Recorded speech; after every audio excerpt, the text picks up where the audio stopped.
Subscribe कीजिए दोस्तों हमारे चैनल को। नोटिफिकेशन पाने के लिए बेल आइकन को प्रेस कीजिए। Good morning student. माँ ज्ञान भारती ग्रुप ऑफ एजुकेशन अंता में आपका ऑनलाइन क्लास के अंदर स्वागत है। हमने जो है पूर्ववर्ती वीडियो में वर्धन वंश या पुष्यपुति वंश के बारे में आपको बताया कि उनकी राजधानी थानेश्वर थी, मतलब उनका मूल उद्गम स्थल जो था थानेश्वर था। थानेश्वर दिल्ली के निकटस्थ बताया गया है, लेकिन वर्तमान के संदर्भ में मैंने आपको बता दिया कि वर्तमान में थानेश्वर करनाल हरियाणा के अंदर पड़ता है। तो इसका जो सर्वप्रथम शासक था वो प्रभाकर वर्धन था। प्रभाकर वर्धन के बाद उसके दो पुत्र और एक पुत्री थी। ज्येष्ठ पुत्र का नाम जो है राज्यवर्धन और उससे छोटे वाले पुत्र का नाम हर्षवर्धन और एक लड़की थी उसका नाम था राजश्री। ठीक है, उनके बारे में मैंने आपको पूर्णतया बता दिया कि राज्यवर्धन का वध किसने किया और उसका वध का बदला लेने के लिए हर्षवर्धन ने किससे सहायक संधि की। ठीक है, गौड़ शशांक के द्वारा किस प्रकार हत्या की गई, वो सारा विवरण मैंने आपको बताया। और हेनसांग भी हर्षवर्धन के समय भारत में आया और उसने जो पुस्तक लिखी यात्रा वृत्तांत के माध्यम से सीयू की, उसमें उसका विवरण पूर्णतया बताया गया। लेकिन आज हम बात करते हैं भारत के इतिहास के संदर्भ में पाल वंश की। तो पाल वंश को आप देखिए, इस वंश का उद्भव बंगाल में लगभग 750 ईस्वी में गोपाल से माना जाता है। कहाँ पे? 750 ईस्वी में बंगाल के अंदर। और सर्वप्रथम जो इसका शासक था वो कौन था? गोपाल। याद रखिएगा, पाल वंश का उद्भव 750 ईस्वी में बंगाल के अंदर और इसका जो सर्वप्रथम राजा या शासक जिसको हम कह सकते हैं वो था गोपाल। पाल वंश का दूसरा शासक धर्मपाल इसी वंश का सबसे महान राजा था। अगर बात करते हम कि विश्व ख्याति प्राप्त करने वाला और सबसे सर्वोत्कृष्ट अगर कोई राजा पाल वंश के अंदर था तो इसके बाद कौन था? धर्मपाल। याद रखिएगा भाई, उद्भव के समय जो राजा था वो धर्मपाल था, लेकिन सबसे ख्याति प्राप्त राजा जो था वो कौन था? पाल वंश का धर्मपाल था। आगे देखिए, उसने अपना किसने? धर्मपाल ने उसने अपना राज्य कन्नौज तक विस्तृत किया। कहाँ तक विस्तृत किया? कन्नौज तक। ठीक है, और प्रतिहारों तथा राष्ट्रकूटों के साथ हुए त्रिकोणात्मक संघर्ष में भी अपने राज्य को सुरक्षित रखा। देखो आप, मतलब धर्मपाल ने प्रतिहार और राष्ट्रकूटों के साथ त्रिकोणात्मक जो संघर्ष हुआ उसमें भी अपने राज्य को धर्मपाल ने क्या रखा? सुरक्षित रखा। ठीक है, उसके पुत्र एवं उत्तराधिकारी देवपाल ने भी, धर्मपाल का पुत्र कौन था? देवपाल। धर्मपाल के पुत्र का नाम क्या था? देवपाल। देवपाल ने भी कई युद्धों में जो है भाग लिया, कई युद्धों से उसको जूझना पड़ा। ठीक है, वो अपनी राजधानी को पाटलिपुत्र से कहाँ ले गया? बंगाल में। वो अपनी राजधानी को, कौन? देवपाल अपनी राजधानी को पाटलिपुत्र नामक स्थान से बंगाल की ओर ले गया। आगे देखो आप, देवपाल 1810 से 1850 ईस्वी के बाद पाल वंश की राज्य शक्ति शासकों की निर्बलता तथा गुर्जर प्रतिहार राजाओं के आक्रमण के कारण क्या होने लगी? कमजोर होने लगी। देखो आप, देवपाल 810 से 850 ईस्वी के बाद पाल वंश की राज्य शक्ति, देवपाल की जो है इसका शासनकाल रहा है 810 से 850 ईस्वी तक। ठीक है, इसके बाद जो है पाल वंश की जो है क्या हो गई? शासन सैन्य शक्ति क्या हो गई? धीरे धीरे इसके बाद जो उत्तराधिकारी हुए उनके समय क्षीण होती गई। पाल वंश की राज्य शक्ति शासकों की निर्बलता तथा गुर्जर प्रतिहार राजाओं के आक्रमण के कारण क्षीण होने लगी। नवे राजा महिपाल, नवा जो राजा था पाल वंश का उसका नाम था महिपाल प्रथम के राजकाल में चोल राजा कौन? राजेंद्र प्रथम। राजेंद्र प्रथम ने लगभग 1023 ईस्वी में गंगा तक के प्रदेशों को क्या किया? जीत लिया। किसके समय? महिपाल प्रथम के राज्यकाल में। चोल जो शासक था, चोल वंश का जो शासक था राजेंद्र प्रथम, इसने क्या किया? गंगा तक के प्रदेशों को 1023 ईस्वी तक सारे प्रदेशों को जीत लिया। किसने? चोल वंश के राजा थे, उसका नाम था राजेंद्र प्रथम। 12वीं शताब्दी के मध्य तक पाल वंश की शक्ति जो है धीरे धीरे कमजोर होने लगी। 12वीं शताब्दी तक। ठीक है, 12वीं शताब्दी तक जो है पाल वंश की जो ये शक्ति थी वो धीरे धीरे क्या होने लगी? कमजोर पड़ने लगी। पालवंशी राजा बौद्ध थे। पालवंशी राजा कौन से धर्म को मानने वाले थे? याद रखिएगा, पालवंश के जो राजा थे, पालवंश के राजा किस धर्म को मानते थे? बौद्ध धर्म को, बौद्ध धर्म को मानने वाले थे। याद रखिएगा कि पालवंश के राजा कौन से धर्म को मानने वाले थे? बौद्ध धर्म को। जिस प्रकार वर्धन वंश के जो राजा थे वो वैदिक धर्म को मानने वाले थे, लेकिन जैन और बौद्ध धर्म के अनुयायियों को भी अपने राज्य में प्रश्रय देते थे या आश्रय देते थे। हम यूं कह सकते हैं कि वो उनको क्या करते थे? दूसरे धर्मांतर मानने वाले लोगों को भी अपने राज्य में शरण देते थे। आगे देखिए, देखो आप, राज्यकाल में बौद्ध शिक्षा केंद्रों की बड़ी उन्नति हुई। जब सारे राजा, पालवंश के सभी राजा जितने भी हुए, ठीक है, गोपाल से लेकर आप बात करें देवपाल तक, ठीक है, और सर्वोत्कृष्ट राजा कौन था? पालवंश का धर्मपाल, ठीक है। तो ये सारे जितने भी राजा हुए पालवंश की, वो क्या हुए? सभी बौद्ध धर्म के क्या थे? अनुयायी थे, बौद्ध धर्म को मानने वाले थे। नालंदा तथा विक्रमशिला के प्रसिद्ध महाविहारों को उनका संरक्षण प्राप्त था। नालंदा तथा विक्रमशिला ये क्या है? विश्वविद्यालय हैं, ठीक है, और कहने का मतलब ये उस समय बौद्ध शिक्षा का प्रमुख केंद्र रहे हैं, मतलब महाविहार रहे हैं। कहने का मतलब उसके जो अनुयायी थे, श्रावक थे बौद्ध धर्म के, वो इसमें जाकर अपनी शिक्षा दीक्षा प्राप्त करते थे। कहाँ पर? नालंदा और विक्रमशिला। तो बौद्ध धर्म को मानने वाले जब राजा थे पालवंश के, तो उनके द्वारा इन महाविहारों को बहुत अधिक मात्रा में संरक्षण दिया गया। देखिए आप, प्रसिद्ध बौद्ध भिक्षु अतिसा 10वें पाल राजा नेपाल के राज्यकाल में तिब्बत के राजा के निमंत्रण पर भी वहाँ भी गया। कहने का मतलब प्रसिद्ध बौद्ध भिक्षु कौन? अतिसा। अब 10वां राजा था बौद्ध इसका पालवंश का, उसका नाम था नेपाल के राज्यकाल में तिब्बत के राजा के निमंत्रण पर, मतलब चीन के राजा के निमंत्रण पर वहाँ भी गया। पालवंशी राजा कला तथा वास्तुकला के महान प्रेमी, कला तथा वास्तुकला की क्या थी? वो महान प्रेमी थे, मतलब इनकी विशेष रुचि उनके अंदर थी। उन्होंने धीमान तथा बिटपाल जैसे महान शिल्पियों को संरक्षण दिया गया। पालवंशी राजा कला तथा वास्तुकला के महान प्रेमी थे। उन्होंने, पालवंश के राजाओं ने क्या किया? धीमान तथा बिटपाल जैसे, धीमान तथा बिटपाल,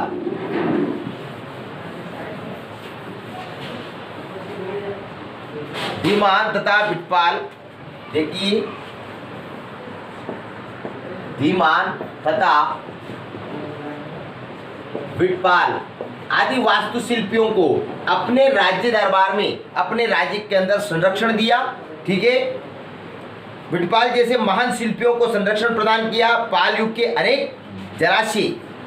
अनेक जलाशय, जिसको आप तालाब कह सकते हैं, जलाशय दीनापुर जिले में अभी भी बसे हुए हैं। कहाँ पर बसे हुए हैं?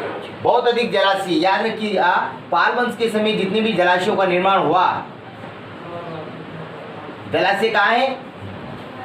दीनापुर में। कहाँ पर है? जलाशय दीनापुर में है,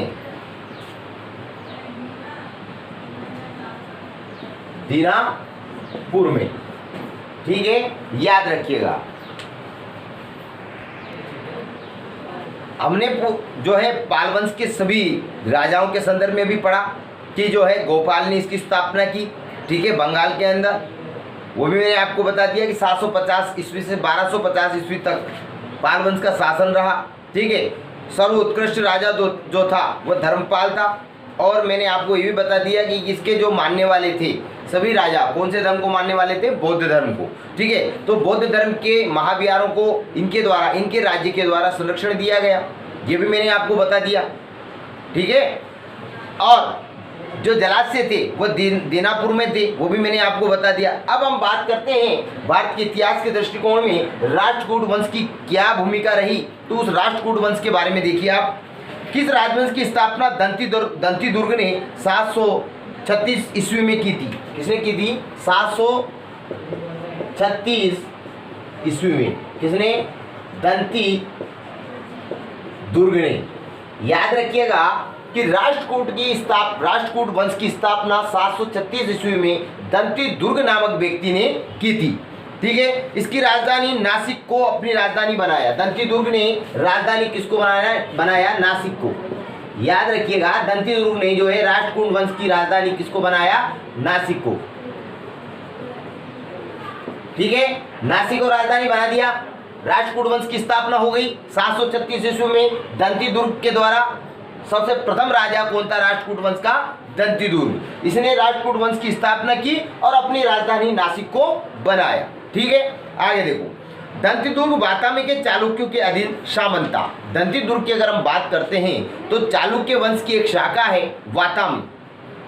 ठीक है, दंती दुर्ग वातापी के चालुक्यों का दो भाग हैं, जिसमें एक प्रकार है वातामी। तो वातामी के जो चालुक्य हैं उनके अधीन क्या था? एक सामंत था, मतलब एक छोटा राजा था। कौन? दंती दुर्ग। याद रखिएगा, दंती दुर्ग चालुक्य वंश की एक शाखा थी वातामी, उनके राजा के अधीन। ठीक है, उनके अधीन क्या था? एक छोटा सा सामंत था। उसने अंतिम चालुक्य शासक किसने? दंती दुर्ग ने। उसने अंतिम चालुक्य शासक कीर्तिवर्मा द्वितीय को पराजित करके दक्षिण में चालुक्यों की सत्ता समाप्त कर दी। दंती दुर्ग ने क्या किया? पहले तो वातामी के चालुक्यों का सामंत था, लेकिन चालुक्य शासक कीर्तिवर्मा द्वितीय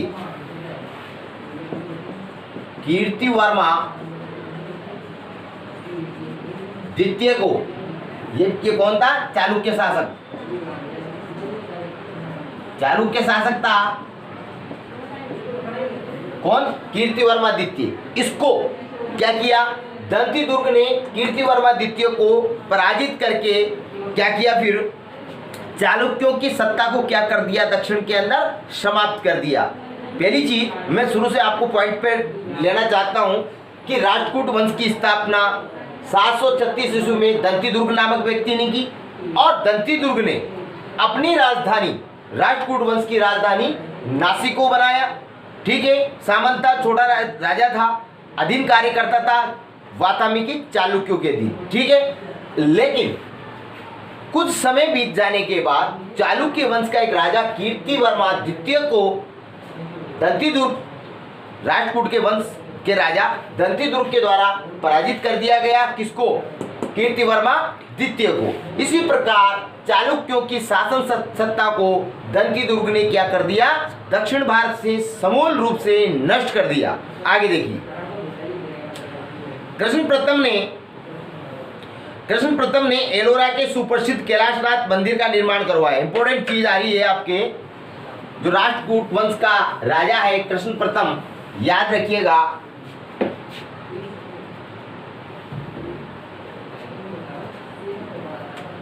क्या नाम है उसका? कृष्ण प्रथम ने क्या किया? एलोरा, कहां पर है? महाराष्ट्र के अंदर है, बौद्ध गुफाएं हैं। एलोरा के सुप्रसिद्ध मंदिर, उसका नाम है कैलाशनाथ मंदिर। कैलाशनाथ मंदिर का निर्माण करवाया। किसने करवाया? याद रखिएगा, कृष्ण प्रथम ने। राष्ट्रकूट वंश का जो राजा था कृष्ण प्रथम, उसके द्वारा एलोरा के सुप्रसिद्ध कैलाशनाथ मंदिर का क्या करवाया? निर्माण करवाया। आप याद रखिएगा, इंपॉर्टेंट चीज है आपके बोर्ड क्लास के लिए, है ना। तो कृष्ण प्रथम ने एलोरा के सुप्रसिद्ध कैलाशनाथ मंदिर का निर्माण करवाया। आगे देखो आप, वंश के चौथे शासक ने उसका नाम क्या था? ध्रुव ने गुर्जर प्रतिहार शासक वत्सराज को पराजित किया। कहने का मतलब इसी वंश का जो शासक था, क्या नाम था उसका? चौथा शासक, मतलब 4th नंबर का जो राजा बना ध्रुव, उसने क्या किया? गुर्जर प्रतिहार शासक जिसका नाम था वत्सराज, क्या नाम था उसका? वत्सराज। देखिए आगे, देखिए ध्यान से कि राष्ट्रकूट वंश का राजा था ध्रुव। ध्रुव ने क्या किया? ध्रुव ने चालुक्य गुर्जर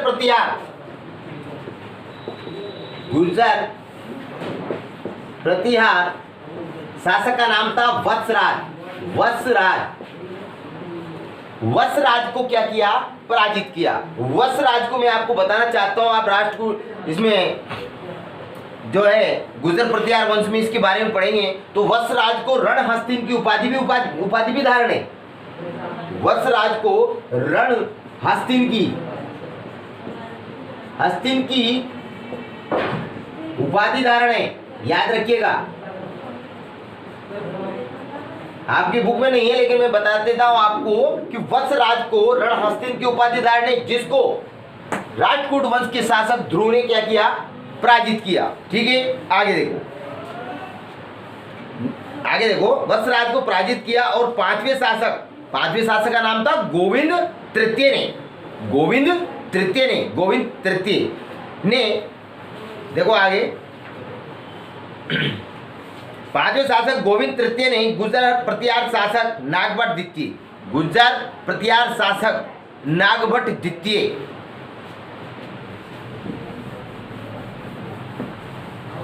देखो, इसके ध्रुव ने तो कर ही दिया वत्सराज को पराजित। उसके बाद पांचवें शासक गोविंद तृतीय ने, पांचवा शासक कौन था? पांचवा शासक गोविंद तृतीय ने क्या किया? देखो आप आगे, गोविंद तृतीय ने गुर्जर प्रतिहार शासक नागभट्ट द्वितीय को, गुर्जर प्रतिहार शासक था उसका नाम था नागभट्ट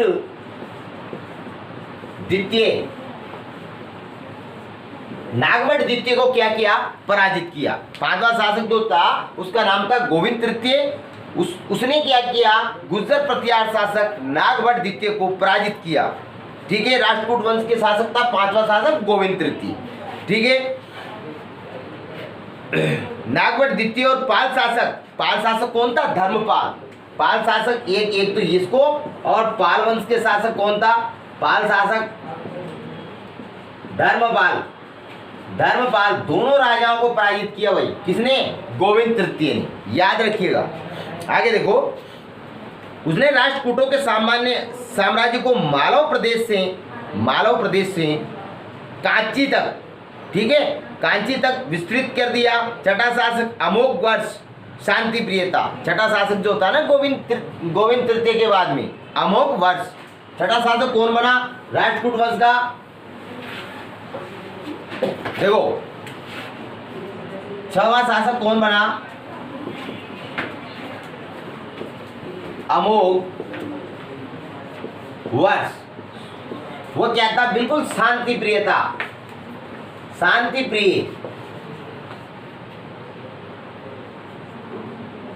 ठीक है, शांति प्रिय था। आगे देखो, जिसने लगभग 64 वर्षों तक राज्य किया, उसी ने मालखेड़ को राष्ट्रकूटों की राजधानी बनाया। अब बात करते हैं अमोघ वर्ष ने क्या किया? कितने वर्ष तक शासन किया? 64 वर्षों तक। कितने वर्षों तक? 64 वर्षों तक। ठीक है, और राष्ट्रकूट वंश की जो राजधानी है मान्यखेत, या फिर इसको जो है मालखेड़ के नाम से भी जानते हैं। दूसरा नाम क्या है? मालखेड़। इसने मान्यखेत या मालखेड़ नामक स्थान को राजधानी भी बनाया। किसने? छठा जो शासक था, शांति प्रिय था, इसका नाम था अमोघ वर्ष। ठीक है, इसने शांति प्रिय होने के नाते सबसे अधिकतम शासन किया राष्ट्रकूट वंश के राजा के रूप में। कितने वर्ष तक? 64 वर्ष तक। और इस राष्ट्रकूट वंश की राजधानी जो है मान्यखेत या मालखेड़ को बनाया इसके द्वारा। आगे देखो, राष्ट्रकूटों की राजधानी बनाया। अरबी यात्री सुलेमान ने अमोघ वर्ष की गणना विश्व के तत्कालीन 4 महान शासकों से की। यूनानी शासक अरबी यात्री सुलेमान, अरबी यात्री कौन था? सुलेमान ने 4 महान शासकों में इसकी गणना की, राष्ट्रकूट वंश के कौन से राजा की? अमोघ वर्ष की। ठीक है, कृष्ण द्वितीय तथा इंद्र तृतीय ने कन्नौज के तत्कालीन शासक महिपाल को पराजित करके भागने को विवश कर दिया। 12वें शासक कौन बना फिर राष्ट्रकूट वंश का? कृष्ण तृतीय के शासन काल में राष्ट्रकूटों का दक्षिण के चोल शासकों से एक दीर्घकालीन संघर्ष प्रारंभ हो गया। आगे देखो, राष्ट्रकूटों का पराभव कल्याणी के चालुक्यों द्वारा हुआ। मतलब पराभव का मतलब क्या होता है? नष्ट, समूल रूप से। पराभव चालुक्य द्वारा हुआ, कल्याणी के चालुक्य। एक तो चालुक्य हैं वातामिकी, मैंने भी थोड़ी देर पहले बताया, और चालुक्य की दूसरी शाखा कौन है? कल्याणी। ठीक है, एक तो वातामी के चालुक्य, एक है कल्याणी के चालुक्य। ठीक है, देखो आगे, चालुक्य द्वारा हुआ। चालुक्य शासक तेलप ने 973 ईस्वी में इस वंश के कर्क द्वितीय को पराजित करके मान्यखेत पर अधिकार कर लिया। आगे देखो, इस वंश की मतलब राष्ट्रकूटों का पराभव कल्याणी के चालुक्य द्वारा हुआ। चालुक्य शासक तेलप ने, चालुक्य शासक क्या नाम था उसका? चालुक्य शासक, उसका नाम था तेलप। क्या नाम था उसका? तेलप। ठीक है, 973 में कर्क द्वितीय को, कर्क द्वितीय कौन है? राष्ट्रकूट वंश का शासक, वंश का शासक। तो चालुक्य शासक तेलप ने, आगे देखो, तेलप ने 973 ईस्वी में इस वंश के कर्क द्वितीय को क्या किया? पराजित किया, और मान्यखेत नामक जो राजधानी थी किनकी? राष्ट्रकूट वंश की, उस पर क्या कर लिया? तेलप ने अधिकार कर लिया। क्या कर लिया? अधिकार कर लिया। किसको हराकर? कर्क द्वितीय को हराकर। चालुक्य शासक तेलप में क्या किया? 973 ईस्वी में राष्ट्रकूट वंश के राजा कर्क द्वितीय को पराजित करके उनकी राजधानी मान्यखेत पर क्या कर लिया? अधिकार कर लिया। आगे देखो, राष्ट्रकूट शासक वैदिक धर्म के प्रबल समर्थक थे। राष्ट्रकूट वंश के जो जितने भी राजा हुए वो कौन से धर्म को मानने वाले थे? वैदिक धर्म को। याद रखिएगा, राष्ट्रकूट वंश की जितने भी राजा हैं वो कौन से धर्म के अनुयायी माने जाते हैं? वैदिक धर्म के। वैदिक धर्म के क्या थे? ये मानने वाले थे, या उसके अनुयायी हम कह सकते हैं इसको। ठीक है, राष्ट्रकूट शासक वैदिक धर्म के प्रबल समर्थक थे। उन्होंने भव्य मंदिरों का निर्माण करवाया। वे संस्कृत तथा कन्नड़ साहित्य के क्या थे? पोषक थे। ठीक है, वो कौन? राष्ट्रकूट वंश के जितने भी राजा हैं वो कन्नड़ और संस्कृत भाषा के क्या हैं? पोषक थे। अरबों ने इस वंश के शासकों को बलरा या बलराज संबोधित किया। अरबों ने क्या किया? अरबी जितने भी यात्री आए, अरबों ने इस वंश के शासकों